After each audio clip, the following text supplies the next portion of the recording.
is 1970, and it is the year of great sport expansion into the bustling and busy city of Buffalo.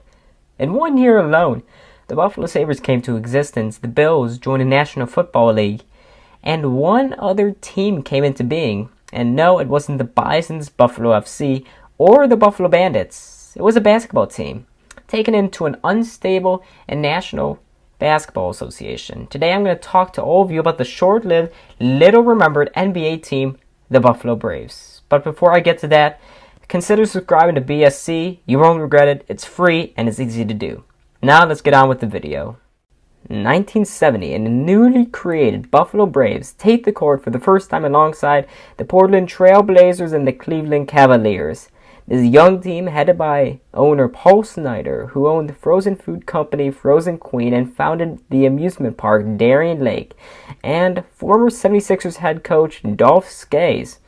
Right out of the gate, there were scheduling conflicts with the NHL franchise Buffalo Sabres and the college basketball team Canisius, who all played at the Memorial Auditorium, aka The Aud. These scheduling conflicts would later lead the Braves' eventual demise. For that first season, and the next two for a matter of fact, this team struggled mightily, posting 60-plus losses in all three of those seasons. The only bright spots on the team was Ernie DiGregorio and Randy Smith.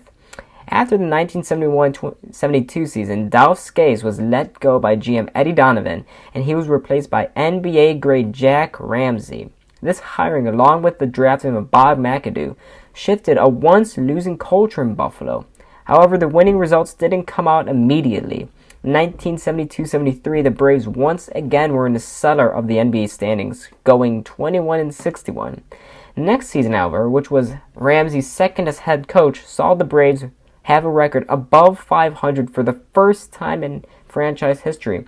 It was also the same year that Bob McAdoo finished atop the league in scoring and second in the NBA MVP voting.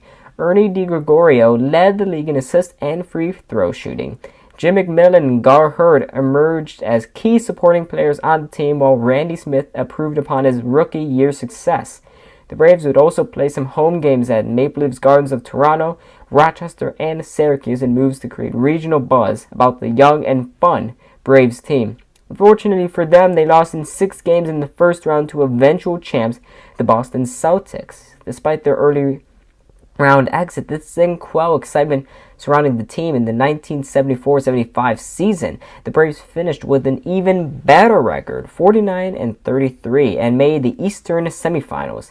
Bob McAdoo and Randy Smith became one of the best duos in the NBA during that season, and their success continued into the playoffs. Unfortunately, the Braves couldn't hold off the Washington Bullets and lost in 7 games on the road.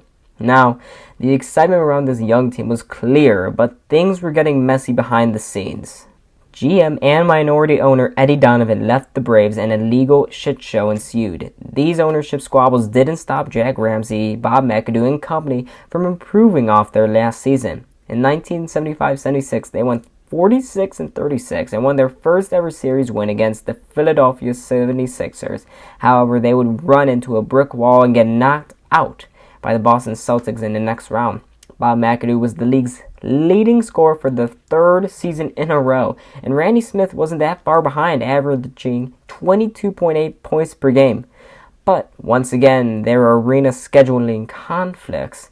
The issue was highlighted on April 9, 1976, when the much more successful Buffalo Sabres and Braves were scheduled to play home playoff games.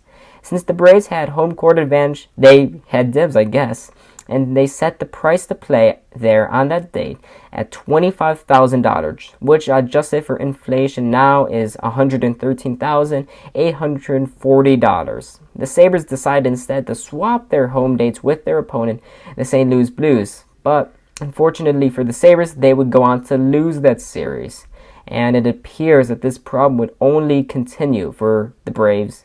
At the conclusion of the 1975-76 season, the Braves management, for some reason, allowed great coach Jack Ramsay to walk, and he did, heading to the Portland Trail Blazers. In almost sheer luck, he would go on to win the NBA championship with the Blazers that next season. Former assistant coach Tate Locke was promoted to head coach, and the team subsequently regressed to a record of 30-52. While the team did do bad that season, it didn't help that they were selling off some of their best players like Gar Hurd, Jim McMillan, Jack Martin, Ernie DiGregorio, Ken Charles, Lee Winfield, Paul Ruffner, Dale Schluter, Bob Weiss, and most importantly, Bob McAdoo. They were either traded or let go during that turbulent season. And guess what? The turmoil also extended all the way up to ownership, where there were rumors Paul Snyder was about to sell the team. These rumors eventually led to a messy legal battle with the city of Buffalo. It gets so messy, for a matter of fact, that the New York Supreme Court had to settle the legal dispute. And in the end, the Braves signed a lease to continue to play in Buffalo. And soon after that lease was signed, Paul Snyder sold the team to John Y. Brown Jr., who had little ties to Buffalo. This selling signaled to many people that the team would be moved out of Buffalo, and these rumors only continued into their next season, where encore play continued to regress, with only Adrian Dantley providing some glimmer of hope. However, he too was traded to the Indiana Pacers after that season, and guess what?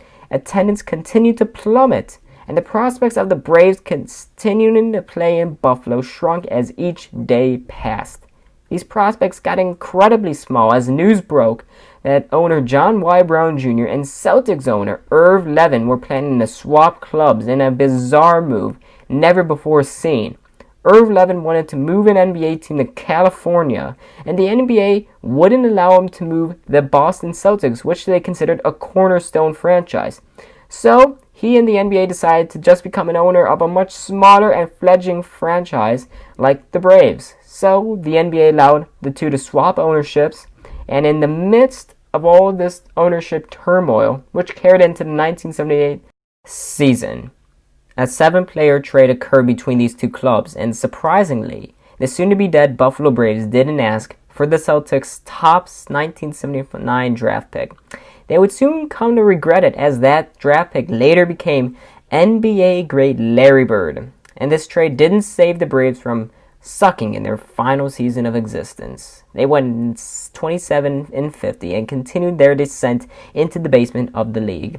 After the conclusion to the season, the NBA owners voted 21-1 in favor of moving the Buffalo Braves to San Diego, where they would become the San Diego Clippers. A couple seasons after that, they would move from San Diego to Los Angeles, and they became the now existent Los Angeles Clippers.